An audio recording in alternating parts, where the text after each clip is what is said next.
நண்பர்களே, அன்பிற்குரிய நாடாளுமன்ற உறுப்பினர் திரு KS அழகிரி அவர்களே, காங்கிரஸ் கட்சியினுடைய மூத்த தலைவர் திரு குமரி அனந்தன் அவர்களே, முன்னாள் நாடாளுமன்ற உறுப்பினர்களே, முன்னாள் சட்டமன்ற உறுப்பினர்களே,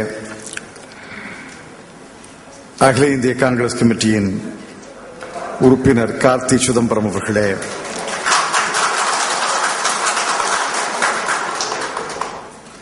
காங்கிரஸ் கட்சியினுடைய அருமை தோழர்களே, நண்பர்களே, சகோதரிகளே, சகோதரர்களே,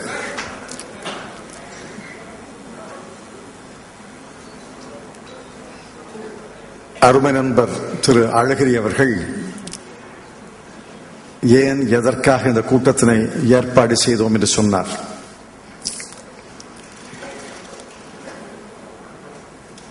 இலங்கை தமிழர் பிரச்சனையிலே பேசுவதற்கு நமக்கு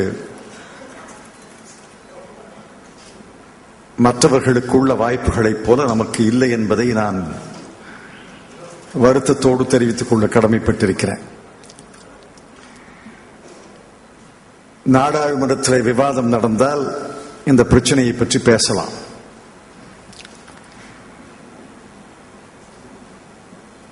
அல்லது காங்கிரஸ் கட்சி பொது மேடைகளிலே, பொதுக்கூட்டங்களிலே பேசலாம்.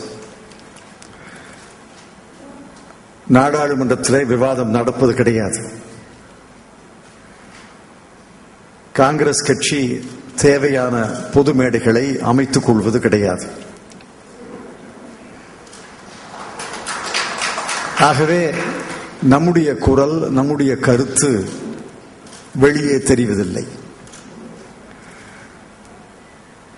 அண்மையிலே என்னுடைய நிலவிலே இருக்கும் வகை அம்பேத்கர் பிறந்த நாள் விழா அருமை நண்பர் செல்வ பெருந்தகவர்கள் ஏற்பாடு செய்த போது இலங்கை தமிழர் பிரச்சனையை பற்றி பேசுவதற்கு ஒரு வாய்ப்பு கிடைத்தது. அதற்கு பிறகு ஒரு பொது மேடையிலே பேசுவதற்கு வாய்ப்பு வருமா என்று நீண்ட நாட்களாக எதிர்பார்த்திருந்தோம். நான் மட்டுமல்ல, மற்றவர்களும் எதிர்பார்த்திருந்தார்கள். அழகிரி கெட்டிக்காரர் அந்த வாய்ப்புகளை தொலைக்காட்சி பேட்டியின் மூலமாக தேடிக்கொள்கிறார். கோபண்ணாவும் கெட்டிக்காரர் தொலைக்காட்சி மூலமாக அந்த வாய்ப்புகளை தேடிக்கொள்கிறார். ஆனால் டெல்லியிலே இருப்பதாலோ என்னவோ அந்த வாய்ப்புகள் எனக்கு கிடைப்பது கிடையாது. தனிப்பட்ட முறையிலே பேசும்போது பலரோடு இதை பற்றி நான் பேசியிருக்கிறேன். இதையெல்லாம் கோவையாக ஒரு இடத்திலே சொல்ல வேண்டும் என்று அவர்கள் வற்புறுத்தினார்கள். எப்படி செய்வது, எப்பொழுது செய்வது என்று யோசித்த பிறகு சரி, நாமே ஒரு கூட்டத்தை அமைத்து, நாமே எல்லாரையும் அழைத்து, நாமே பேசுவது. ஆக இந்த கூட்டத்துக்கு அமைப்பாளரும் நான் தான், அழைப்பாளரும் நான் தான், பேச்சாளரும் நான் தான். யாருக்கும்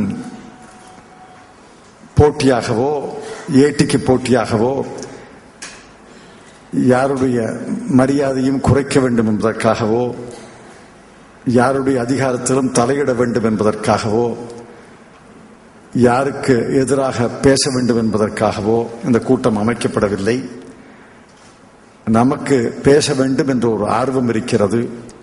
ஆகவே நமக்கு நாமே அமைத்துக் கொண்ட மேடை என்று நீங்கள் ஏற்றுக்கொள்ள வேண்டும் என்று உங்களை எல்லாம் அன்போடு கேட்டு உங்கள் அனைவரையும் இந்த கூட்டத்துக்கு நான் வரவேற்கிறேன். இந்த கூட்டத்தை ஏற்பாடு செய்யுங்கள் என்று சில நண்பர்களிடம் சொன்னோம். பல நண்பர்கள் இதற்கு ஒத்துழைத்திருக்கிறார்கள். குறிப்பாக முன்னாள் சட்டமன்ற உறுப்பினர்கள் Selva Perunthagai, Kovai Selvaraj, RS Senthilkumar, Trichy Louis Adaikalaraj, VSJ Dinakaran, Vijay Ilanchezhiyan, TK Sathyaseelan என்று பல நண்பர்கள் உதவி செய்திருக்கிறார்கள். எல்லாருக்கும் என்னுடைய நன்றியை நான் தெரிவித்துக் கொள்கிறேன்.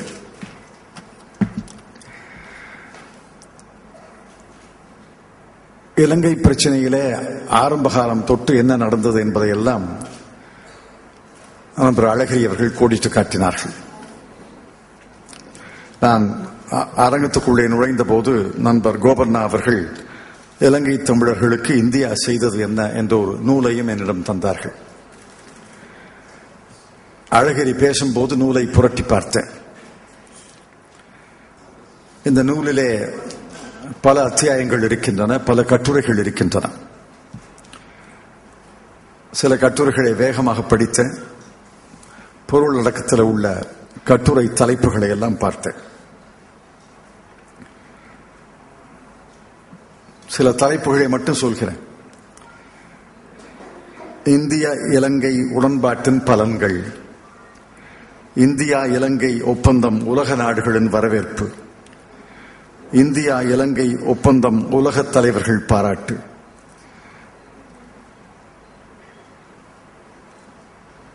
ஈழத்தமிழர்களுக்கு உரிமைகளை பெற்றுத் தந்த ராஜீவ்காந்தி, உடன்பாட்டை அனைவரும் ஆதரிக்க வேண்டும் முதலமைச்சர் எம்ஜிஆர், ஈழத்தமிழரை கவர்ந்தவர் ராஜீவ்காந்தி சிலம்பு செல்வர் மாபோசி, தமிழர் ஆட்சி அமைத்தவர் ராஜீவ்காந்தி தா பாண்டியன், மலர்ந்தது ஜனநாயகம் பதுங்கியது பயங்கரவாதம் ஜெயகாந்தன். ஆக இது வரலாற்று பதிவேடு, யாரும் அதை மறுக்க முடியாது. முதலாக இலங்கை தமிழர்களுக்காக இலங்கையும் இன்னொரு நாடும் உடன்பாடு செய்து கொண்டு அந்த உடன்பாட்டின் மூலமாக இலங்கை தமிழர்களுக்கு புது வாழ்வை அமைத்து தர முடியும் என்று பெருமுயற்சி எடுத்து அதிலே வெற்றி பெற்று நமக்கெல்லாம் பெரும் மகிழ்ச்சியை தந்தவர் அமரர் ராஜீவ்காந்தி என்பதை நாம் மறந்துவிடக்கூடாது. அதை உலகம் ஏற்றுக்கொண்டது, தமிழ்நாட்டு தலைவர்கள் ஏற்றுக்கொண்டார்கள், தமிழர்கள் ஏற்றுக்கொண்டார்கள்.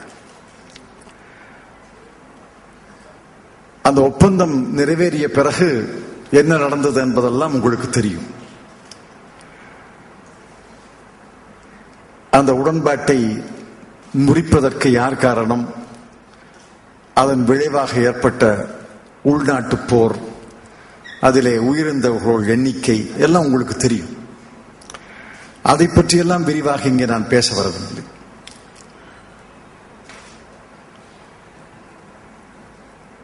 அந்த வரலாறு நமக்கெல்லாம் மிகுந்த மன வருத்தத்தை தந்த வரலாறு.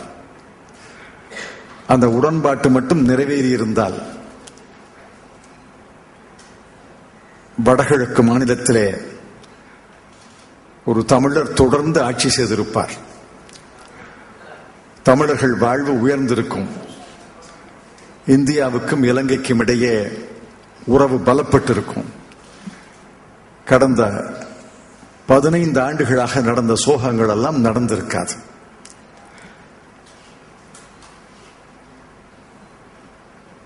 ஆனால் அதை பற்றி இப்பொழுது பேசுவதிலே பயன் கிடையாது. அதை பேசினால் பல நிகழ்ச்சிகளை வெளியே சொல்ல வேண்டும், பலருடைய மனம் புண்படும். அது ஒரு சோக வரலாறு என்று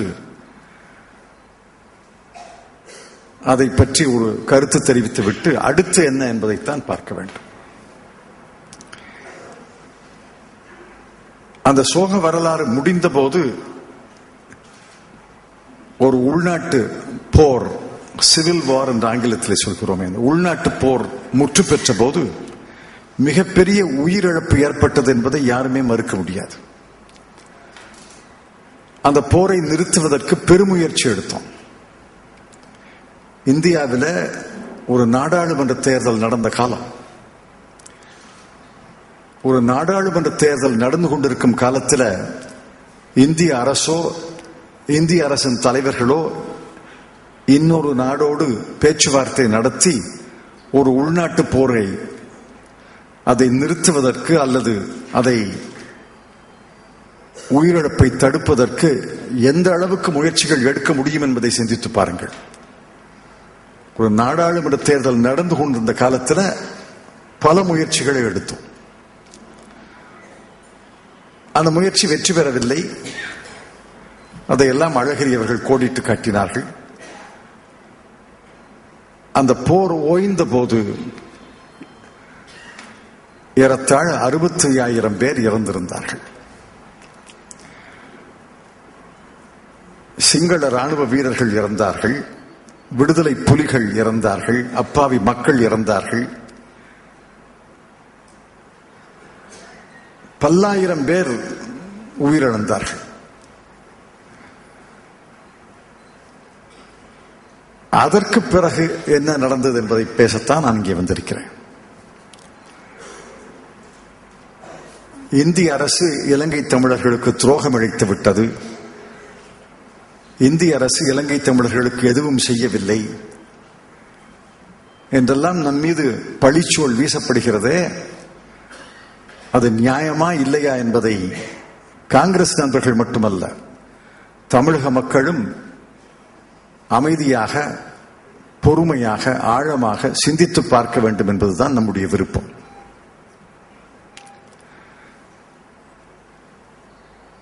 இந்த பிரச்சனையை 3 வகையாக பிரிக்கலாம். ஒன்று, இலங்கை தமிழர்களுக்கு வாழ்வாதாரம், அரசியல் உரிமை, சம அந்தஸ்து, சம உரிமைகளை பெற்றுத்தர வேண்டும். இன்னொன்று,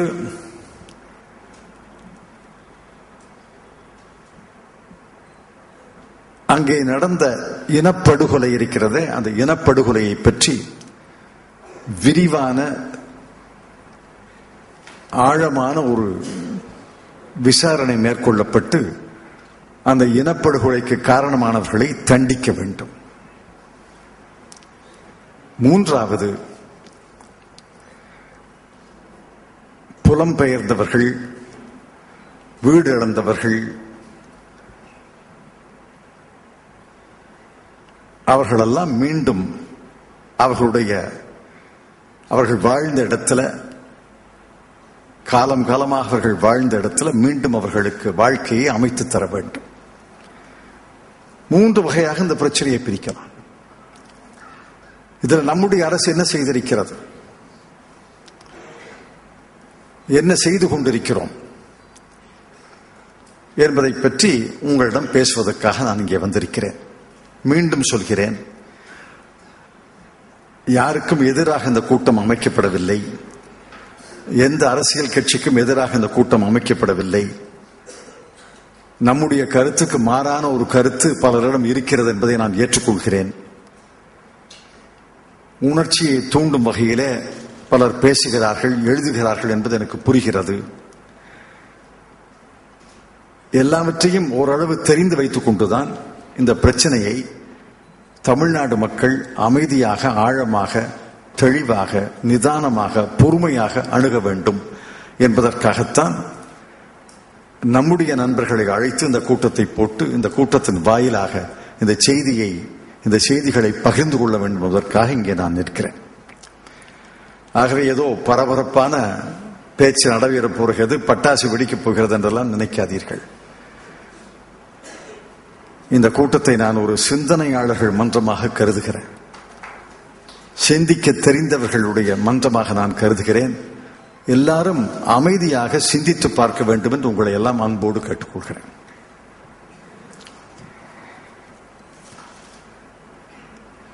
இலங்கை தமிழர்களுக்கு எப்படி அரசியல் அதிகாரத்தை பெற்றுத் தருவது?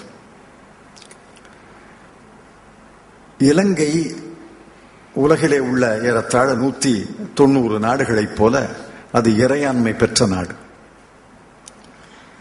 அது எந்த நாட்டினுடைய காலனியும் அல்ல, அது இறையாண்மை பெற்ற நாடு. அங்கே ஒரு அரசு இருக்கிறது, நாடாளுமன்றம் இருக்கிறது, தேர்தல் நடக்கிறது. சரியான நபரை தேர்ந்தெடுக்கிறார்களா இல்லையா என்பதெல்லாம் அந்த மக்கள் முடிவெடுக்க வேண்டியது. ஆனால் இறையாண்மை பெற்ற நாடு. ஒரு இறையாண்மை பெற்ற நாட்டில் தமிழர்கள் சிறுபான்மையாக வாழ்கிறார்கள். மொழி சிறுபான்மை மக்களாக வாழ்கிறார்கள். அந்த நாட்டிலே மட்டும் சிறுபான்மை இல்லை, இந்தியாவிலேயும் சிறுபான்மை மக்கள் இருக்கிறார்கள். சிறுபான்மை மக்களுக்குள்ள உணர்வுகளை சிறுபான்மை மக்கள் தான் புரிந்து கொள்ள முடியும். நம் நாட்டிலே இஸ்லாமிய சமுதாயத்தை சார்ந்தவர்களை கேளுங்கள், கிறிஸ்துவ சமுதாயத்தை சார்ந்தவர்களை கேளுங்கள், அல்லது வடகிழக்கு மாநிலத்தில் நாகா அந்த மக்களை கேளுங்கள், மிசோ அந்த மக்களை கேளுங்கள். அவர்களுக்கென்று ஒரு பார்வை, அவர்களுக்கென்று ஒரு உணர்வு, அவர்களுக்கென்று ஒரு வரலாறு, அவர்களுக்கென்று ஒரு அணுகுமுறை இருக்கிறது.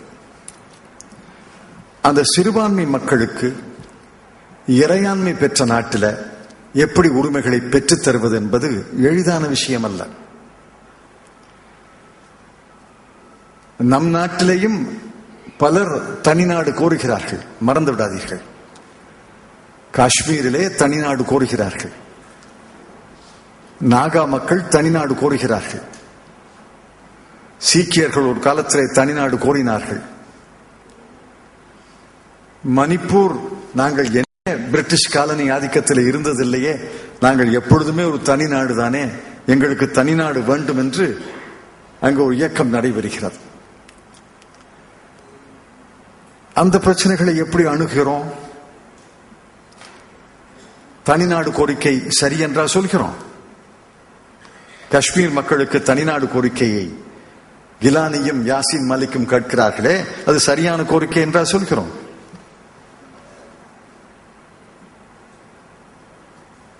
நாகா மக்கள் ஐசக், முய்வா 2 தலைவர்கள் 2.5 ஆண்டு காலமாக அவர்களை டெல்லியிலே அழைத்து வைத்து பேச்சுவார்த்தை நடத்திக் கொண்டிருக்கிறோம். எங்களுக்கு தனிநாடு வேண்டும் என்று கேட்கிறார்கள். உங்கள் கோரிக்கை சரியான கோரிக்கை, நியாயமான கோரிக்கை, தனிநாடு எடுத்துக் கொள்ளுங்கள் என்றா சொல்கிறோம்? ஆகவே இறையாண்மை பெற்ற ஒரு நாட்டில் சிறுபான்மை மக்களுக்கு எப்படி அரசியல் அதிகாரத்தை பெற்றுத் தருவது என்பது உணர்ச்சி பூர்வமாக அந்த முடிவை எடுக்க முடியாது. அறிவுபூர்வமாகத்தான் அந்த அரசியல் உரிமையை அவர்களுக்கு பெற்றுத்தர முடியும். அதற்காகத்தான்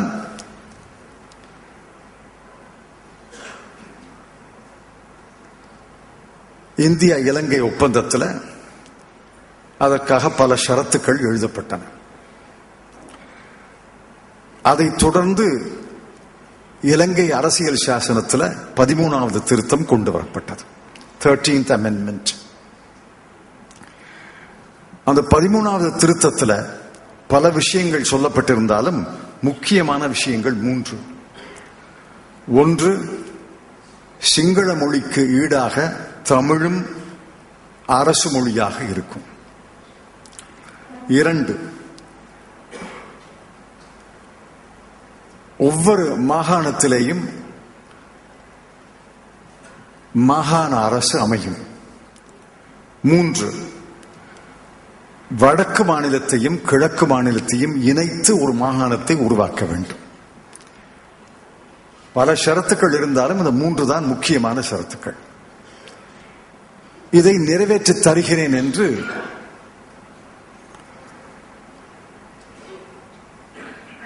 ஜனாதிபதியாக இருந்த திரு ஜெயவர்தனை அவர்கள் நமக்கு வாக்குறுதி தந்தார்கள். தொடர்ந்து இலங்கையிலே இருந்த அரசுகள் எல்லாம் இந்த வாக்குறுதியை தந்தார்கள். 13வது திருத்தத்தை முழுமையாக உண்மையாக நிறைவேற்றி தருகிறோம் என்று சொன்னார்கள். ராஜபக்சேயை நான் ஒரு முறை சந்தித்த போது 13வது திருத்தம் என்ன, 13+ என்று சொன்னார். Why 13th Amendment? I will implement 13+ என்று சொன்னார். அதெல்லாம் ஆவணங்கள் இருக்கு. என்னிடம் மட்டுமல்ல, இந்திய பிரதமரிடம் சொன்னார், இந்தியாவிலிருந்து சென்ற அமைச்சர்களிடம் சொன்னார், உலக நாடு தலைவர்களிடம் சொன்னார். 13 என்று ஏன் நிறுத்துகிறீர்கள்? I will implement 13+ என்று சொன்னார்.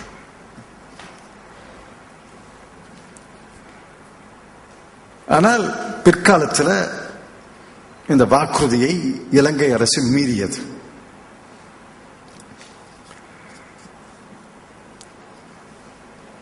இந்த வாக்குறுதியில முக்கியமான வாக்குறுதி வடக்கு மாநிலத்தையும் கிழக்கு மாநிலத்தையும் இணைப்பது. அதை 13வது அரசியல் திருத்தம் செய்தது. இலங்கை உச்சநீதிமன்றம் 2006 அக்டோபர் மாதம் 16ஆம் தேதி வடக்கு மாநிலத்தையும் கிழக்கு மாநிலத்தையும் இணைப்பது செல்லாது என்று தீர்ப்பளித்தது.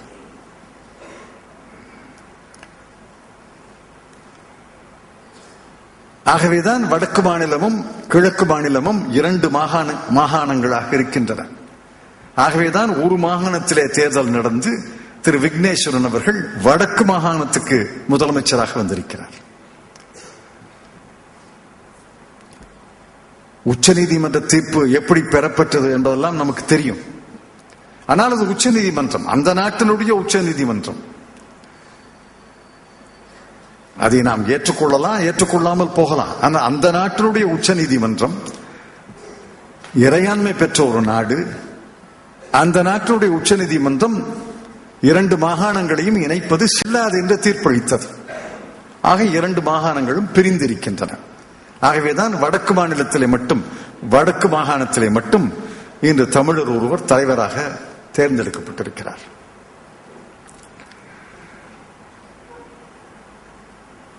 பதிமூணாவது திருத்தத்தை மேலும் சீர்குலைக்க வேண்டும் என்று ஒரு முயற்சி நடைபெறுகிறது. அதற்காக பார்லிமெண்டரி ஸ்டாண்டிங் கமிட்டி ஒன்றை அமைத்து அனைத்து கட்சி பிரதிநிதிகள் அதிலே இருந்து அவர்கள் ஆராய்ந்து அதன் பிறகு நடவடிக்கை எடுக்க வேண்டும் என்று ஒரு முயற்சி நடக்கிறது. இதுவரை TNA தமிழர் தேசிய கூட்டணி தன்னுடைய பிரதிநிதிகளை நியமிக்கவில்லை. திரு விக்னேஸ்வரன் அவர்கள் முதலமைச்சராக வந்த பிறகும் தன்னுடைய பிரதிநிதிகளை அது நியமிக்கவில்லை. இதை ஏற்றுக்கொள்ள முடியாது என்று அவர்கள் கூறுகிறார்கள்.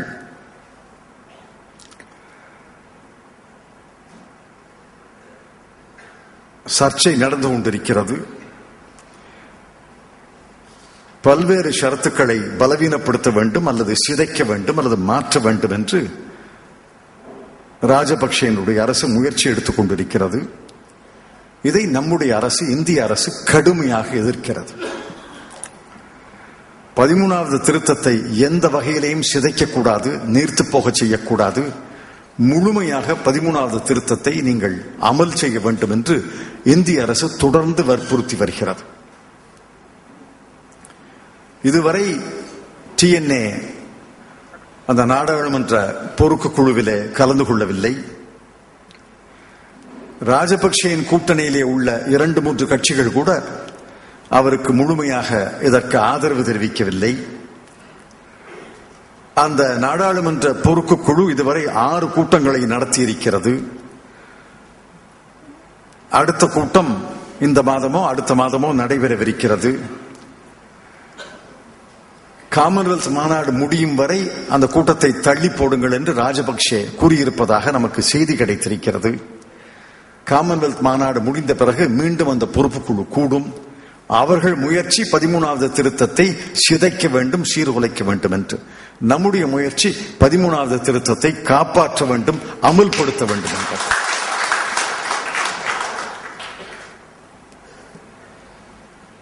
இறையாண்மை பெற்ற ஒரு நாடு, நாம் அந்த இறையாண்மை பெற்ற நாடனுடைய அண்டை நாடு.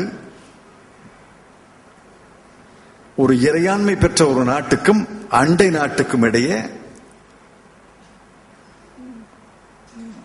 விவாத பொருளாக 13வது திருத்தம் மாறியிருக்கிறது. மிகுந்த சாதுரியத்தோடு, மிகுந்த ராஜதந்திரத்தோடு இதை அணுகி விக்னேஸ்வரன் அவர்கள் தலைமையிலே வடக்கு மாகாணத்திலே தமிழர்கள் மிகப்பெரிய வெற்றியை பெற்றிருக்கிறார்களே, அதையும் பயன்படுத்திக் கொண்டு மிகுந்த சாதுரியத்தோடு, மிகுந்த ராஜதந்திரத்தோடு இந்த பிரச்சனையை அணுகி 13வது திருத்தம் சிதைக்கப்படாமல், சீர்குலைக்கப்படாமல் முழுமையாக நிறைவேற்ற வேண்டும் என்பதற்காகத்தான் நம்முடைய அரசு பல முயற்சிகளை எடுத்து வருகிறது. இது சரியா தவறா?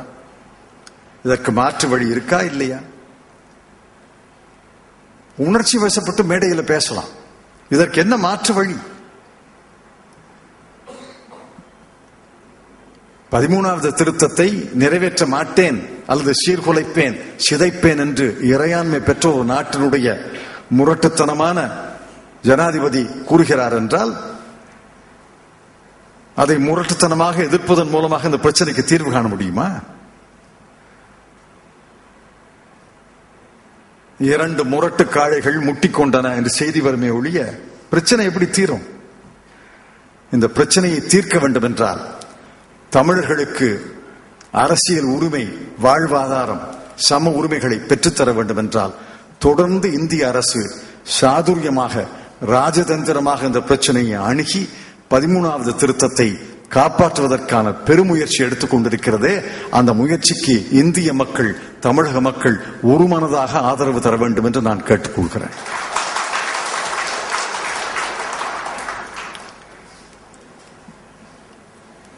ஒரு நாளும் 13வது திருத்தத்தை நாம் கைவிட மாட்டோம். ஒரு நாளும் தமிழர்களை நாம் கைவிட மாட்டோம். ராஜீவ்காந்தி அவர்கள் பெயரால் நான் இங்கே சூளுரைக்கிறேன். 13வது திருத்தத்தை கண்டிப்பாக நிறைவேற்றுவதற்கு அனைத்து முயற்சிகளையும் நம்முடைய அரசு மேற்கொள்ளும் என்று நான் உங்களுக்கு உறுதி சொல்ல கடமைப்பட்டிருக்கிறேன்.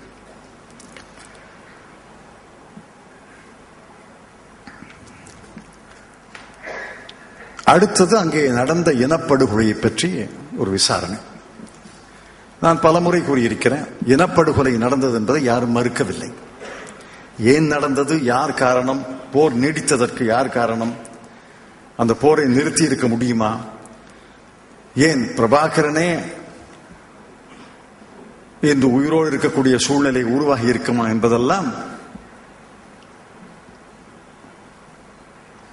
அதை பற்றி இப்பொழுது பேசுவதிலே பயன் கிடையாது. 2009ஆம் ஆண்டு நம்முடைய முயற்சி, அந்த முயற்சிக்கு எல்லாரும் செவி சாய்த்திருந்தால் நான் உளப்பூர்வமாக நம்புகிறேன் என்று பிரபாகரன் உயிரோடு இருந்திருக்கக்கூடும். ஆனால் அந்த முயற்சிக்கு அவர்கள் செவி சாய்க்கவில்லை.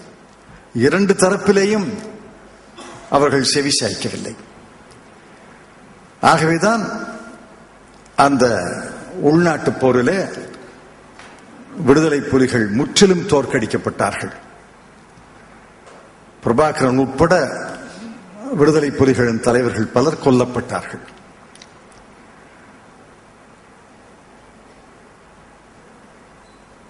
அந்த இனப்படுகொலை, அதை பற்றி ஒரு விசாரணை நடத்த வேண்டும் என்பது நம்முடைய கோரிக்கை.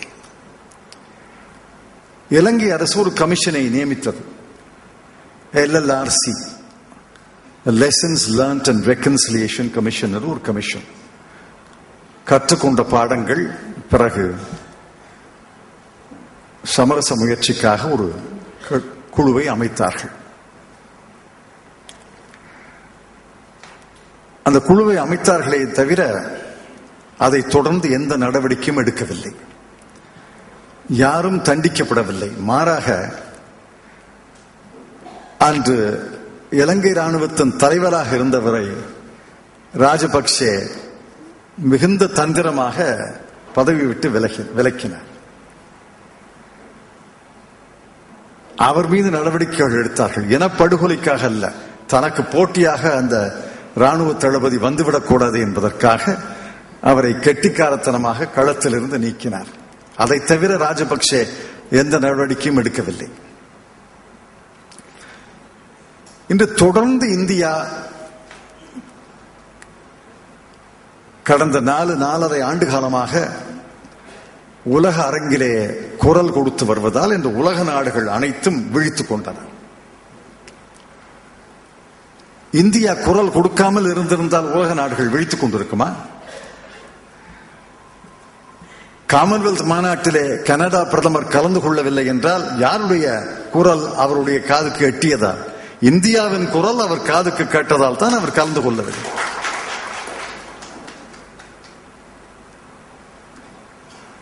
ஐநாவில ஐநா மனித உரிமைகள் கவுன்சில் என்று ஒரு கவுன்சில் இருக்கிறது, UNHRC.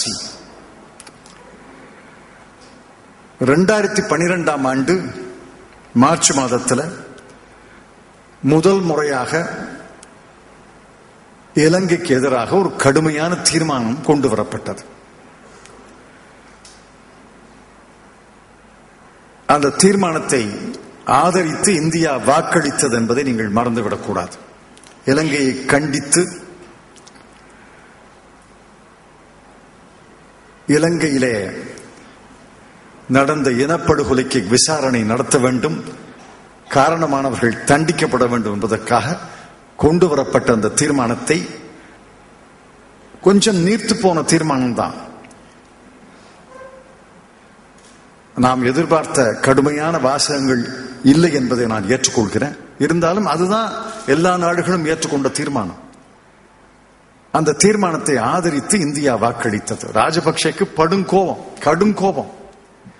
இந்தியா அந்த தீர்மானத்தை ஆதரித்து வாக்களித்ததுதான் அவருக்கு கடும் கோபம். மற்ற நாடுகள் வாக்களித்ததை பற்றி அவர் கவலைப்படவில்லை.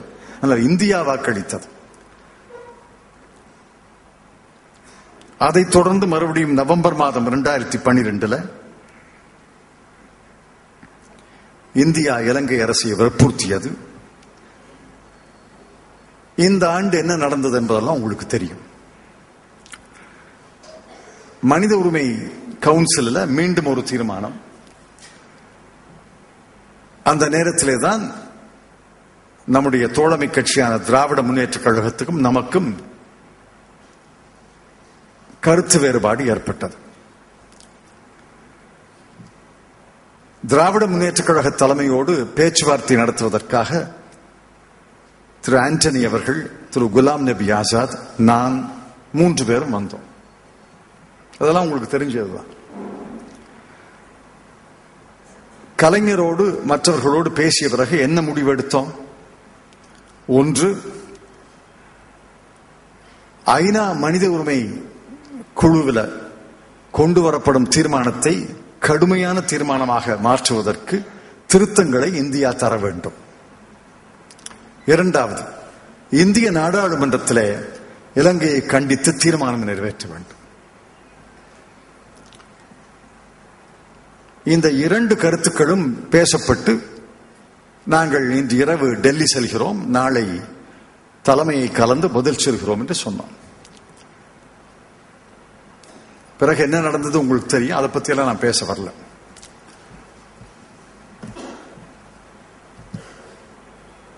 நம்முடைய தூதர் டெல்லிக்கு வரவழைக்கப்படுகிறார்.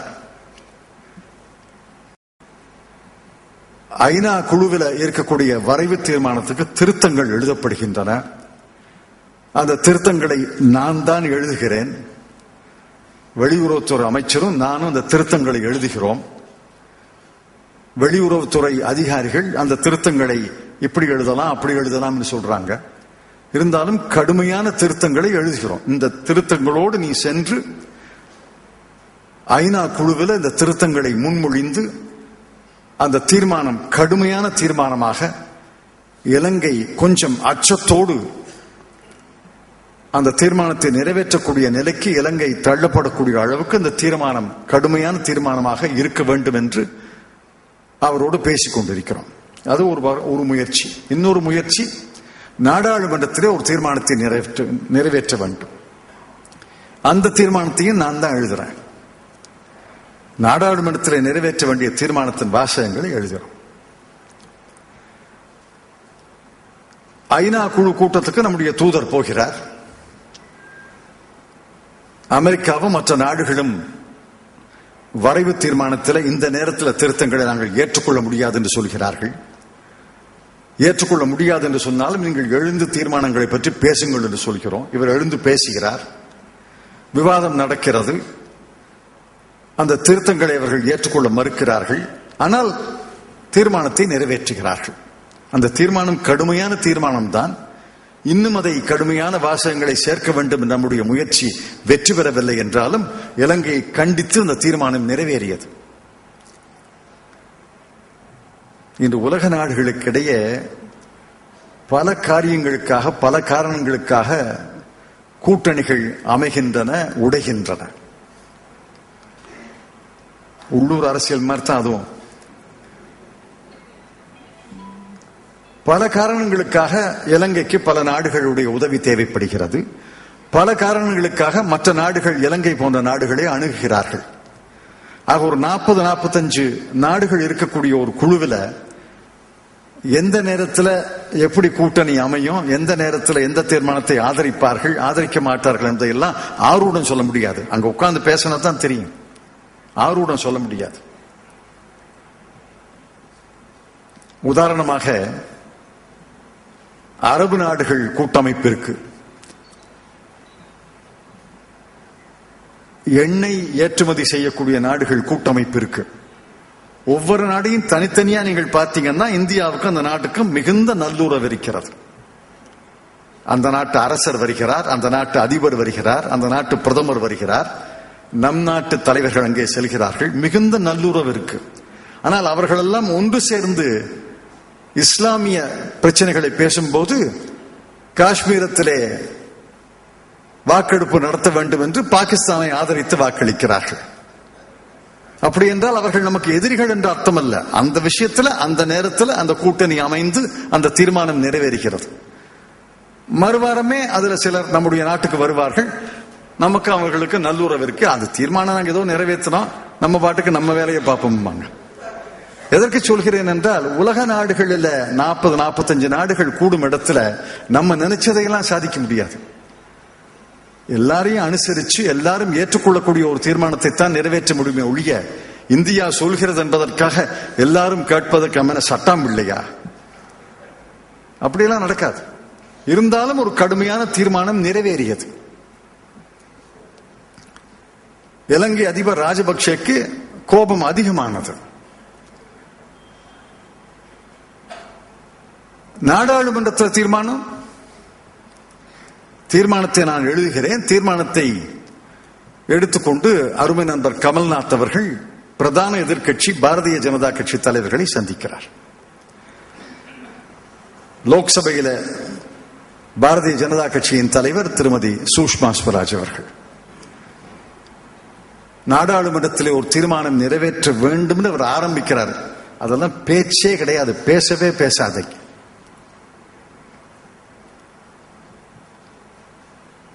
இன்னொரு நாட்டுக்கு எதிராக இந்திய நாடாளுமன்றத்தில் தீர்மானம் நிறைவேற்றுவதை பாரதிய ஜனதா கட்சி ஆதரிக்கவில்லை. இதுதான் பாரதிய ஜனதா கட்சியுடைய நிலைமை. பல பேருக்கு அது தெரிகிறது கிடையாது. தமிழ்நாட்டிலே உள்ள பாரதிய ஜனதா கட்சி தலைவர்கள் அகில இந்திய பாரதிய ஜனதா கட்சியினுடைய தலைமை அல்ல. திரும்பி கமல்நாத் சொல்றாரு, சுஷ்மா ஸ்வராஜ் ஏற்றுக்கொள்ள மாட்டேங்கிறாங்க, தீர்மானத்தை நிறைவேற்றுவதற்கு எதிர்ப்போம்ங்கிறாங்க, தீர்மானத்தை கொண்டு வரக்கூடாதுங்கிறாங்க. மறுபடியும் எல்லாரும் கூடி பேசும்போது, சரி தீர்மானத்தை கொண்டு வருவதா இல்லையா என்பதை தீர்மானிப்பதற்காக ஒரு கூட்டத்தை போடுவோம், அனைத்து கட்சி கூட்டம் போடுவோம், அனைத்து கட்சி கூட்டத்தில் அவர்கள் வரட்டும், தீர்மானம் கொண்டு வரக்கூடாது என்று பாரதிய ஜனதா கட்சி சொல்லட்டும், தீர்மானம் கொண்டு வர வேண்டும் என்று நாம் சொல்லுவோம், எத்தனை அரசியல் கட்சிகள் ஆதரிக்கிறார்கள் என்று பார்ப்போம், பெரும்பான்மையான அரசியல் கட்சிகள் ஆதரித்தால் தீர்மானத்தை கொண்டு வருவோம், இதை போய் சொல்லுங்கன்னு சொல்றோம். கமல்நாத் போய் மறுபடியும் அந்த அம்மாவை பார்க்கிறார். சரி தீர்மானம் கொண்டு வருவதா இல்லையா என்பதை தீர்மானிப்பதற்காக அனைத்து கட்சி கூட்டம் போடலாம்னா, அனைத்து கட்சி கூட்டம் பேசவே பேசாத, நாங்க கூட்டத்துக்கு வரவே மாட்டோம், இல்லை என்று மறுக்க சொல்லுங்கள் பாரதிய ஜனதா கட்சிய. அனைத்து கட்சி கூட்டம் கூடுவதற்கு கூட எதிர்த்தது பாரதிய ஜனதா கட்சி. நாடாளுமன்றத்தில் தீர்மானம் நிறைவேற்றக்கூடாது என்பதை எதிர்த்தது பாரத என்று வலியுறுத்தி நம்முடைய எண்ணத்தை முறியடித்தது பாரதிய ஜனதா கட்சி. ஆக நாடாளுமன்றத்தில் ஏன் தீர்மானம் நிறைவேற்றப்படவில்லை என்றால் அதற்கு முழு முதல் காரணம் பாரதிய ஜனதா கட்சி. அந்த பாரதிய ஜனதா கட்சியா தேர்தலில் நின்று வென்று ஆட்சி அமைத்து இலங்கை தமிழர்களுக்கு வாழ்வாதாரத்தை பெற்றுத்தரப் போகிறது.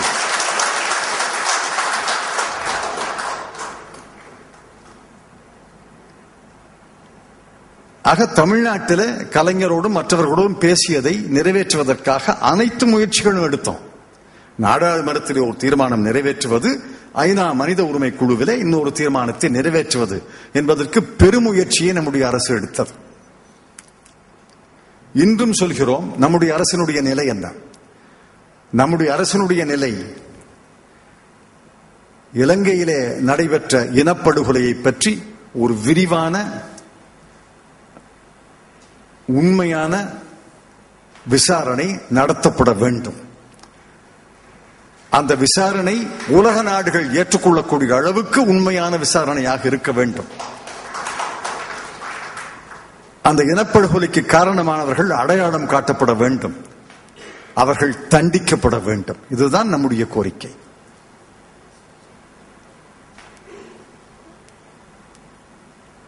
தொடர்ந்து நாம் அந்த கோரிக்கையை வலியுறுத்தி வருகிறோம். நம்முடைய குரல் தொடர்ந்து ஒலிப்பதன் காரணமாகத்தான் பல நாடுகளும் இன்று அந்த குரலை ஒலிக்க தொடங்கி இருக்கிறார்கள். இதுவரை இதை பற்றி பேசாத பிரிட்டிஷ் பிரதமர் டேவிட் கேமரான் இப்பொழுது பேசுகிறார் என்றால் அது நம்முடைய ராஜதந்திரத்துக்கு கிடைத்த வெற்றி.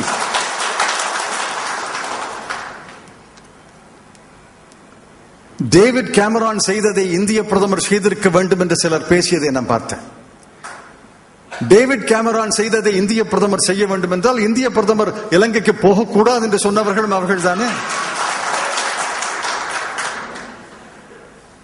இந்திய அரசுல 2 கருத்துக்கள் இருந்தன, நான் இல்லைன்னு சொல்லல. இலங்கைக்கு இந்திய பிரதமர் போக வேண்டும், போகும் வழியிலே ஜாஃப்னாவுக்கு போக வேண்டும், பிறகு கொழும்புக்கு போக வேண்டும், மாநாட்டிலே கலந்து கொள்ள வேண்டும், அங்கே இந்தியாவின் நிலைமையை பிரதமர் தெளிவாக எடுத்துரைக்க வேண்டும் என்பது ஒரு கருத்து. இன்னும் சொல்ல போனால் எல்லாருக்கும் தெரிந்த ரகசியம் தான், வெளியுறவுத்துறையினுடைய கருத்து அதுதான். திரு விக்னேசன் அவர்கள் எழுதிய கடிதத்திலே கூட ஜாஃப்னாவுக்கு வாருங்கள், யாழ்ப்பாணத்துக்கு வாருங்கள் என்று அழைத்தார். கொழும்புக்கு போங்கன்னு சொல்லல, போக வேண்டாம்னு சொல்லல. கடிதத்தை படிச்சு பாருங்க. கொழும்புக்கு போகணும்னு சொல்லல, போக கூடாதுன்னு சொல்லல, யாழ்ப்பாணத்துக்கு வாங்கன்னு அழைத்தார். ஆனால் மாற்று கருத்து, தமிழ்நாடு சட்டமன்றத்திலே தீர்மானம் நிறைவேறியது, தமிழ்நாடு அரசியல் கட்சிகளுடைய கருத்து, ஐக்கிய முற்போக்கு கூட்டணியிலே நம்முடைய கூட்டணி கட்சிகளுடைய கருத்து, இதையெல்லாம் கருத்திலே கொண்டு இலங்கைக்கு பிரதமர் போகக்கூடாது, ஆனால் அதற்காக காமன்வெல்த் மாநாட்டை முழுமையாக புறக்கணிக்க கூடாது, இந்தியா ஒரு குழுவை அனுப்ப வேண்டும், அதிலே வெளியுறவுத்துறை அமைச்சர் அந்த குழுவுக்கு தலைவராக செல்ல வேண்டும் என்று இன்னொரு கருத்து.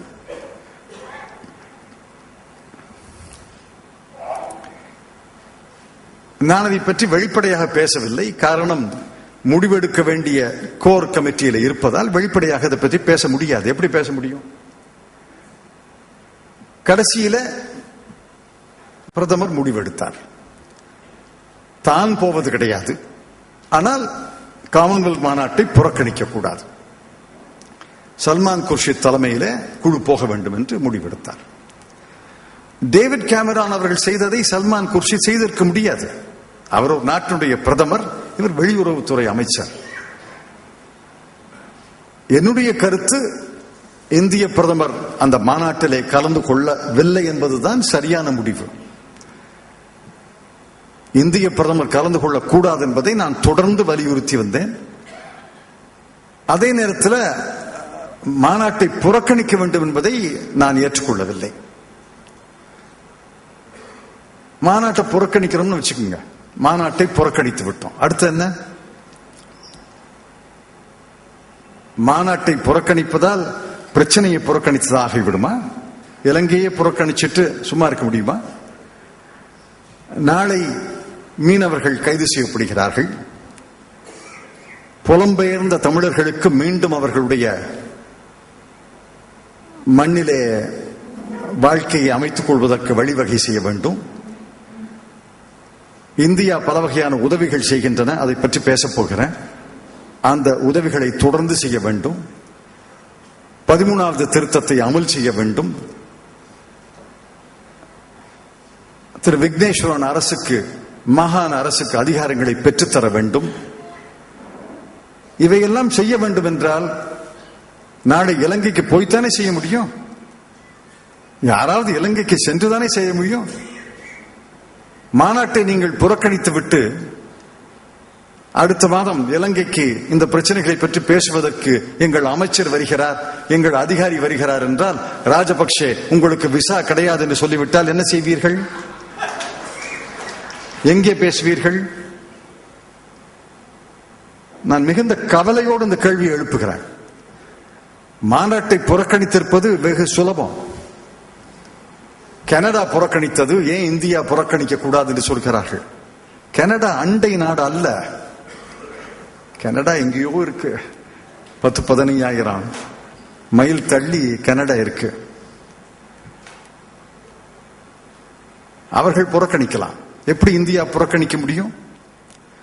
புறக்கணிச்சிருந்தா நாளையே நம்முடைய அதிகாரி போக வேண்டும், நம்முடைய அமைச்சர் போக வேண்டும் என்றால், ராஜபக்சே உங்களுக்கு விசா கிடையாது என்று சொன்னால் என்ன செய்வீர்கள்? விசா கிடையாதுன்னு எப்படி சொல்லலாம்? நரேந்திர மோடிக்கு விசா கிடையாது என்று அமெரிக்கா சொல்கிறது.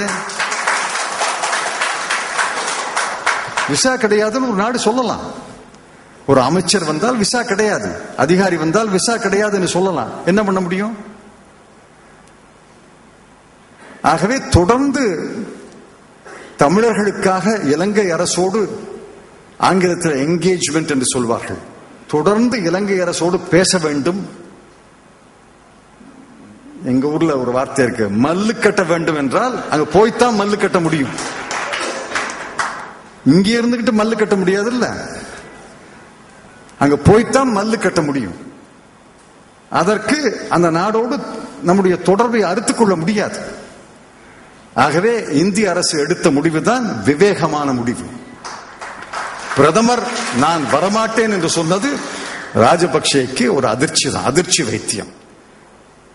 அண்டை நாடு இந்தியா, பெரிய நாடு. இந்தியாவை பகைத்துக் கொண்டு இலங்கை செயல்பட முடியாது. இலங்கையை பகைத்துக் கொண்டு இந்தியா செயல்பட வேண்டும் என்று நாமும் விரும்பவில்லை. இரண்டு நாடுகளும் நட்பு நாடுகளாக இருக்க வேண்டும். இந்திய பிரதமர் இலங்கைக்கு நான் வரமாட்டேன், வர இயலாது. அதே நேரத்தில் என்னுடைய வெளியுறவுத்துறை அமைச்சரை அனுப்பி வைக்கிறேன் என்று எடுத்த முடிவுதான் விவேகமான முடிவு, புத்திசாலித்தனமான முடிவு, தமிழர்களின் எதிர்காலத்தை கருத்திலே கொண்டு எடுத்த முடிவு. இதை தைரியமாக சொல்ல வேண்டும். இதை சொல்வதில் என்ன கூச்சம் என்று நான் கேட்கிறேன், என்ன தயக்கம் என்று நான் கேட்கிறேன். நாம் தொடர்ந்து வலியுறுத்துவோம். நம்முடைய அமைச்சர்கள், அதிகாரிகள், ஏன் ஒரு கட்டத்தில் பிரதமரும் இலங்கைக்கு போகலாம். விக்னேஷனுடைய அழைப்பு இருக்கு, மறந்துடாதீங்க. யாழ்ப்பாணத்துக்கு போனாலும் இலங்கைக்கு போனதான் அர்த்தம். யாழ்ப்பாணத்துக்கு போனா இலங்கைக்கு போகலன்னு சொல்ல முடியாது. யாழ்ப்பாணம் இலங்கையில தான் இருக்கு நிக்கி.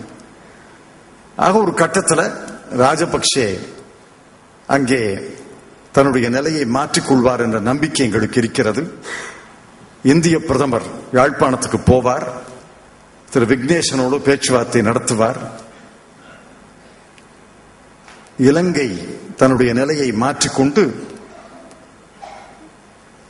மனித உரிமைகள் மீறலை பற்றி விசாரணை நடத்துவதற்கு உலக அரங்கிலே நாம் தொடர்ந்து வலியுறுத்துவதை உலக அரங்கிலேயும் வலியுறுத்துவோம், இலங்கையிலேயும் வலியுறுத்துவோம்.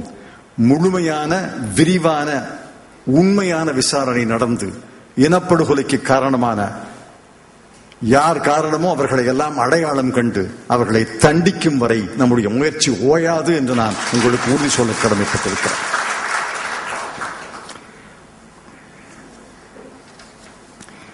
கடைசியாக தமிழர்களுக்கு என்ன செய்றீங்கன்னு கேட்கிறாங்க.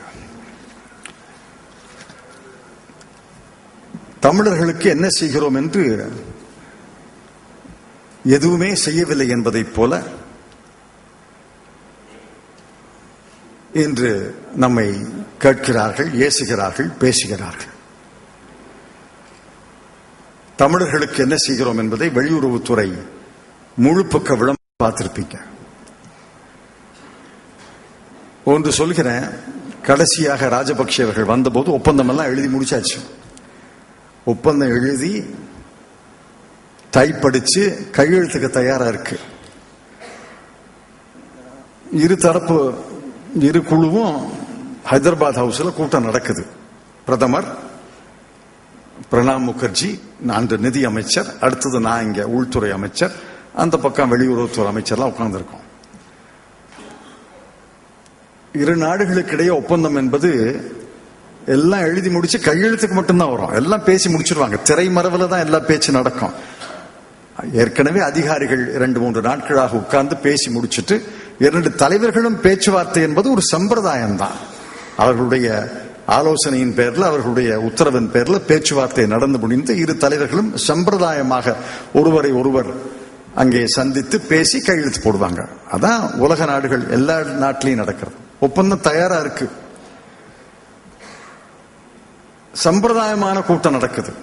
சம்பிரதாயமான கூட்டம் நடக்கும் போதுதான் ஒப்பந்தத்தினுடைய முழுமையான விவரங்கள் நமக்கு தெரியுது. நான் படிச்சு பார்த்த பிறகு எனக்கு திருப்தி இல்லை. என்ன இருக்குதுல்ல, ரொம்ப பெரிய விஷயங்களா ஒண்ணும் இல்லையே அப்படின்னு. பிரணாப் முகர்ஜி என்ன பண்றது இப்ப? நான் சொன்னேன், நம்ம எத்தனை குடும்பம்னு பாருங்க. ஒரு மனக்கணக்கு போட்டு பார்த்தோம். 50,000 வீடு கட்டினா எல்லாருக்கும் வீடு கொடுத்துட முடியும்னு ஒரு கணக்கு வந்துச்சு. 50,000 வீடுகளை கட்டி தருவோம்னு சொல்லுங்களேன் அப்படின்னு சொன்னேன். நீயே சொல்லுன்னார். நான் அப்படியே கொஞ்சம் போய் பிரதமர்கிட்ட நான் சொல்லலாமான்னு கேட்டேன். நீ சொல்லு அப்படின்னார். நானே அப்புறம் சொன்னேன், ராஜபக்ஷே, ஜனாதிபதி ராஜபக்ஷே அவர்களே, இந்த ஒப்பந்தம் எல்லாம் ரொம்ப நல்லா இருக்கு, இந்த ஷரத்துக்கள்லாம் இருக்கட்டும். இதோடு சேர்ந்து புலம்பெயர்ந்த இடம்பெயர்ந்த பாதிக்கப்பட்ட தமிழர்களுக்கு 50,000 வீடுகளை கட்டித்தரும் செலவை இந்தியா ஏற்றுக்கொள்ளும் ஒரு ஷரத்து சேருங்களேன்னு சொன்னேன். ராஜபக்ஷே கொஞ்சம் மலைத்து போனார். எப்படி வேண்டாம்னு சொல்றது, எப்படி மறுப்பது? எல்லாரும் உட்கார்ந்துருக்க இடத்துல நீங்க எனக்கு வீடு கட்டி தர வேண்டாம்னு எப்படி சொல்றது? மெல்லவும் முடியல, விழுங்கவும் முடியல. அது அவர் தன்னுடைய அமைச்சர்களை கேட்டார். சரி சேர்த்துங்களேன் அப்படின்ட்டார். எப்படி முடியாதுன்னு எப்படி சொல்ல முடியும்? அப்படி சேர்க்கப்பட்டதுதான் 50,000 வீடுகள் என்பதை மறந்துவிடக்கூடாது. 50,000 வீடு என்பது திடீரென்று குதித்ததா என்றால் ஆமாம், திடீரென்று குதித்ததுதான். அது திடீரென்று உதித்தது, திடீரென்று குதித்தது, திடீரென்று சேர்த்துக் கொள்ளப்பட்டது. 50,000 வீடுகளை கட்டித் தருகிறோம் என்று சொன்னோம். 1000 வீடுகள் மாதிரி வீடுகள் கட்டி முடிக்கப்பட்டன. 43,000 வீடுகள் பயனாளிகளுடைய செலவில் பயனாளிகளே கட்டுவது, அந்த செலவை நம்ம தந்துடுறது. 6,000 வீடுகள் ஏஜென்சி மூலமாக கட்டுவது. இதுல பயனாளிகளை அடையாளம் காண்பதற்கே நமக்கு ஏறத்தாழ 1.5-2 ஆண்டுகள் ஆகிவிட்டன. பயனாளிகள் பட்டியலை அடையாளம் கண்டு அதை சரிபார்த்து இலங்கை அரசு ஏற்றுக்கொண்டு, நம்முடைய தூதரகம் ஏற்றுக்கொண்டு, அந்த பயனாளிகள் பட்டியலை தயாரிப்பதற்கே 1.5 ஆண்டுகள் 2 ஆண்டுகள் ஆகிவிட்டன. வங்கிகள் மூலமாக நம்ம அந்த பணத்தை பயனாளிகளுக்கே தருகிறோம். நம்ம இந்திரா குடும்ப வீடு திட்டத்தை மாதிரி 2 தவணையாக 3 தவணையாக பணத்தை தந்து அவர்களே அவர்களுடைய வீடுகளை கட்டிக்கொள்வது. 43,000 வீடுகள் மாதிரி வீடுகள் கட்டி முடிக்கப்பட்டன. 1000 வீடுகள், இன்னும் 6,000 வீடுகள் ஏஜென்சி மூலமாக கட்டி கொண்டிருக்கிறோம். ஆக 50,000 வீடுகளும் கட்டி முடிக்கப்பட்ட பிறகு அனைத்து புலம்பெயர்ந்த தமிழர்களுக்கும் வீடு கிடைக்கும், வீடு இருக்கும் என்று நாம் இதை எடுத்து சொல்ல வேண்டும். அது மட்டுமல்ல, உடனடியாக என்ன உதவிகளை செய்தோம்? 2009-10 68 கோடி 96 லட்சம் ரூபாய், 2010-11 93 கோடியே 86 லட்சம் ரூபாய், 2011-12 181 கோடியே 94 லட்சம் ரூபாய், 2012-13 284 கோடி ரூபாய் இதுவரை செலவழித்திருக்கிறோம். நடப்பாண்டிலே செலவழிப்பதற்காக ஒதுக்கி இருப்பது 500 கோடி ரூபாய். ஒரு 68, ஒரு 93, ஒரு 181, ஒரு 284, ஒரு 500 கோடி ரூபாய். 5 ஆண்டுகளிலே இவ்வளவு பணத்தை இந்திய அரசு தமிழர்களுக்காக செலவழித்திருக்கிறது. உடனடியாக போர் முடிந்த பிறகு உடனடியாக 2.5 லட்சம் ஃபேமிலி ரிலீஃப் பேக்ஸ், உடனடி நிவாரணம் 2.5 லட்சம் பேக்ஸ் அங்கே அனுப்பப்பட்டது. கள மருத்துவமனை, நம்முடைய ராணுவம் கள மருத்துவமனை, எமர்ஜென்சி ஃபீல்ட் ஹாஸ்பிட்டல் ஒன்றை அங்கே நிறுவியது. மருந்துகளை அனுப்பினோம். 10,400 டன் வீடு கட்டும் பொருள்களை அனுப்பியிருக்கிறோம். 4 லட்சம் சிமெண்ட் மூட்டைகளை அனுப்பியிருக்கிறோம். கன்னி வெடிகளை களைவதற்காக நம்முடைய முன்னாள் ராணுவத்தினரை அனுப்பியிருக்கிறோம். அந்த கன்னி வெடி வெடித்ததன் காரணமாக கால் இழந்தவர்கள், கையிழந்தவர்கள், உறுப்பு இழந்தவர்கள் இருக்கிறார்களே, அவர்களுக்கு செயற்கை உறுப்புகளை பொருத்துவதற்காக யாழ்ப்பாணத்திலேயும் வவுனியாவிலேயும் 2 முகாம்களை நிறுவி இருக்கிறோம். 500 டிராக்டர்களை அங்கே விவசாயிகளுக்கு தந்திருக்கிறோம். 55 பஸ்களை அங்கே அவர்களுக்கு தந்திருக்கிறோம்.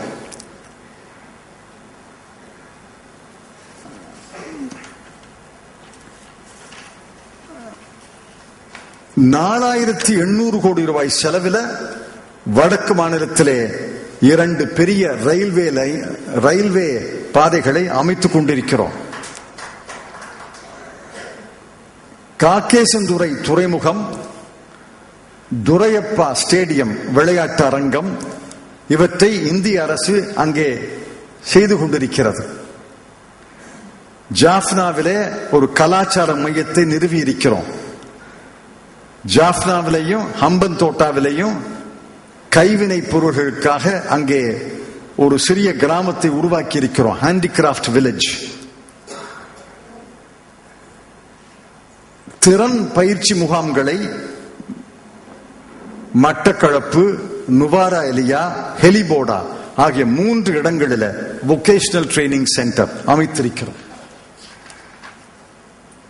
இந்திய அரசு ஒரு அண்டை நாட்டுக்கு வங்கதேச போருக்கு பிறகு வங்கதேசத்துக்கு எந்த அளவுக்கு உதவி செய்தோமோ அதே அளவுக்கு, இன்னும் சொல்ல போனால் அதைவிட அதிகமாக இலங்கை தமிழர்களுக்கு இந்திய அரசு உதவி செய்து கொண்டிருக்கிறது. 79 இடிந்த பள்ளிக்கூடங்களை சீரமைத்து தந்திருக்கிறோம். ஜாஃப்னாவில மீன் பிடிப்பதற்காக, வலைகள் பின்னுவதற்காக ஒரு தொழிற்சாலையை அமைத்திருக்கிறோம். ஜாஃப்னாவில அச்சுவேலியில ஒரு தொழில்பேட்டையை அமைத்திருக்கிறோம். 9,20 லட்சம் ரூபாய் செலவில்.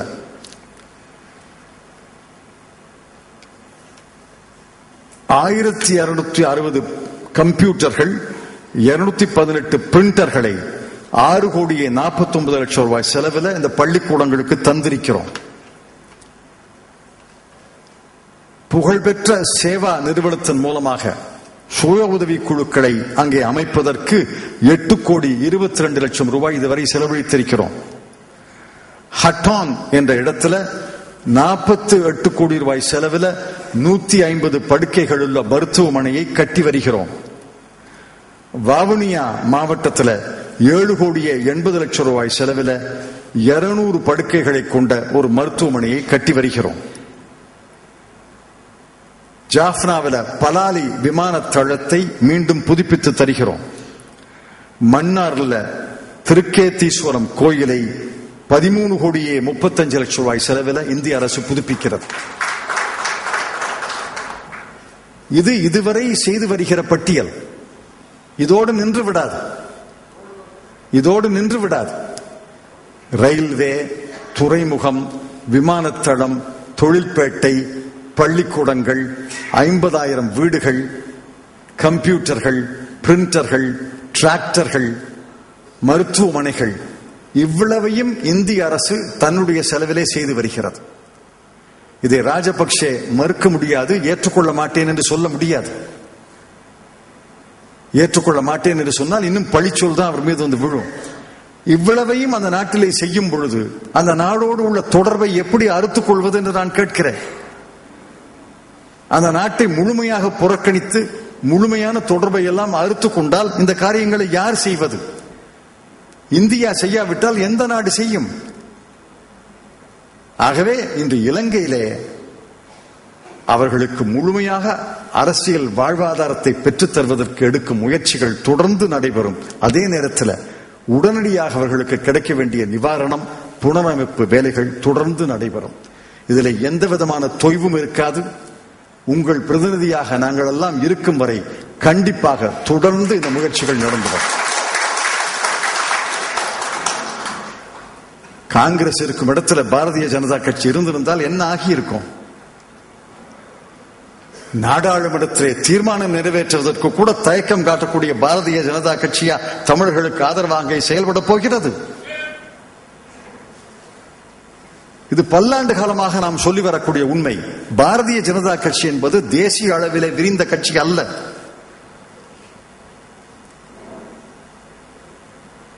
பாரதிய ஜனதா கட்சிக்கு RSS உடைய முகம், RSSக்கு பல முகங்கள், ராவணனுக்கு 10 முகங்கள், RSSக்கு பல முகங்கள். பாரதிய ஜனதா கட்சி என்பது அரசியல் முகம்.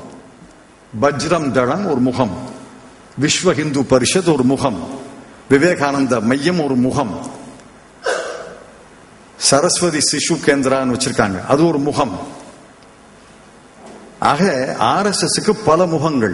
அதிலே அரசியல் முகம் பாரதிய ஜனதா கட்சி.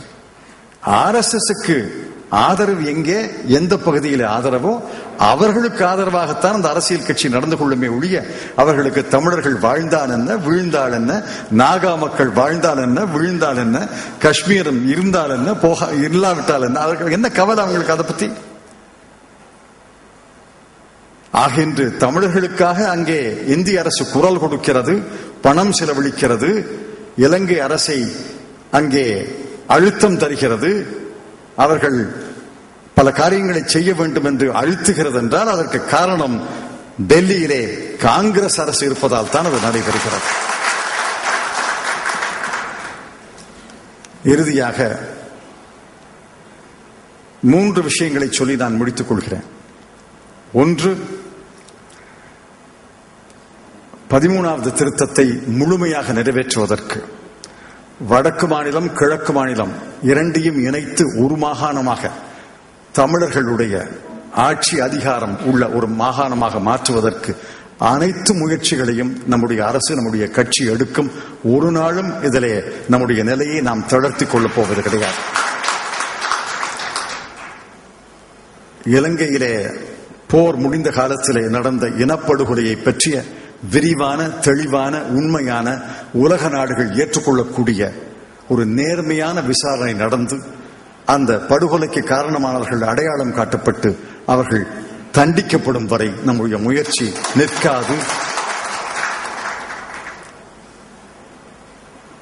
இலங்கை மக்களுக்கு அரசியல் உரிமைகள் வாழ்வாதாரத்தை பெற்றுத்தரும் முயற்சி தொடரும். அதே நேரத்தில் உடனடியாக அவர்களுக்கு நிவாரணம், சாலைகள், ரயில் பாதைகள், பள்ளிக்கூடங்கள், மருத்துவமனைகள், மீண்டும் விவசாயம் தழைப்பதற்கான உதவிகள், வீடுகள் ஆக அனைத்து முயற்சிகளும் செய்து வருகிறோமே.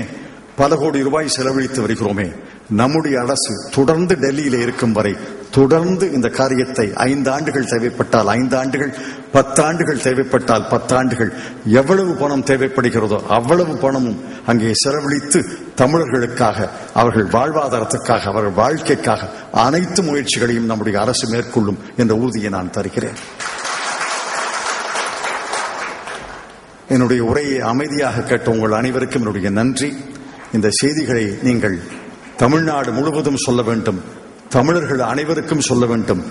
நம்முடைய வீடுகளிலே, நம்முடைய ஊர்களிலே, நம்முடைய கிராமங்களிலே, நம்முடைய மாவட்டங்களிலே இதை தலை நிமிர்ந்து சொல்ல வேண்டும். நெஞ்சை உயர்த்தி தலையை நிமிர்த்தி உரத்த குரலிலே சொல்ல வேண்டும் என்று உங்களை எல்லாம் கேட்டு நன்றி தெரிவித்து விடைபெற்றுக் கொள்கிறேன். வணக்கம். வரலாற்று சிறப்புமிக்க இந்த கருத்தரங்கம் இப்பொழுது நிறைவேறுகிறது. இந்த கருத்தரங்கில் கலந்து கொண்ட அனைத்து தலைவர்களுக்கும், பத்திரிகையாளர்களுக்கும், தொலைக்காட்சி நிருபர்களுக்கும் மனம் திறந்த நன்றியை தெரிவித்து தேசிய கீதம், அனைவரும் எழுந்திருக்கும் தேசிய கீதம்.